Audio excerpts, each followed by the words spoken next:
Miscellaneous exercise question number 7 start करेंगे हम. Question number 6 I have already told you. यहाँ पे इसमें डोमेन गिवन था आपको. This is the function and x belongs to all the real number. So domain तो इसका are ही है. रेंज फाइंड करने के लिए मैंने आपको बताया था कि इस क्वांटिटी को first assume y, then cross multiplication करेंगे हम. उसके बाद हमने इस y का मल्टीप्लीकेशन किया अंदर. इस एक्स स्क्वायर की जो दोनों टर्म्स थी उसको साथ में लेके गए. हमें बेसिकली y की वैल्यू निकालनी है. यहाँ पे इस फंक्शन में x के टर्म में वैल्यू है. इस x को टर्म में जो हमने y एज्यूम किया है, हमें x की वैल्यू चाहिए इन टर्म्स ऑफ y. फिर एक्स स्क्वायर कॉमन लेंगे. After that x square is equals to y upon 1 minus y. So x is equals to plus minus under root y upon 1 minus Y.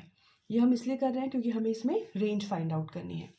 अब ये जो अंदर की quantity है root के अंदर की, ये डेफिनेटली ग्रेटर देन या इक्वल्स टू 0 ही हो सकती है. ये नेगेटिव नहीं हो सकती क्योंकि अंडर रूट नेगेटिव वैल्यूज़ के लिए डिफाइंड नहीं है. वो इमेजनरी नंबर होता है और हमारे जो फंक्शंस है वो रियल नंबर के लिए डिफाइंड है.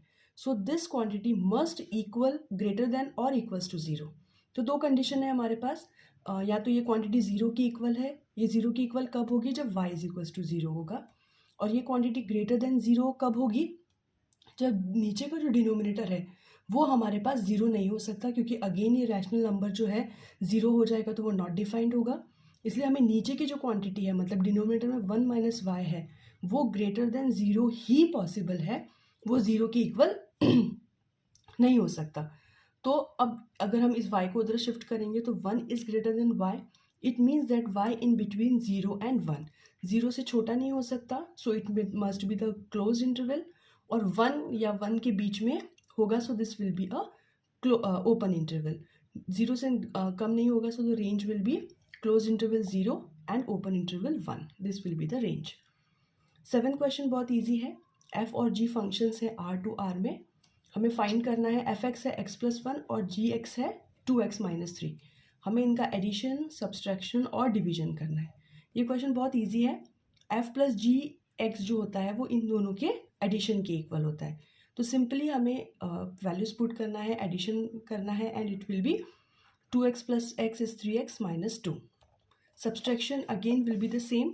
f माइनस जी एक्स जो होता है वो इन दोनों के सब्सट्रैक्शन के इक्वल होता है. सो इसका सब्सट्रैक्शन करेंगे. x minus 2x is minus x and plus 4. अब है इसका डिवीजन. इसका division, the quotient of the two functions f and g is defined as f and g, f upon g x is equals to इनका division करेंगे. So this value is not equals to 0. So x will be 3/2. Simple है, बहुत easily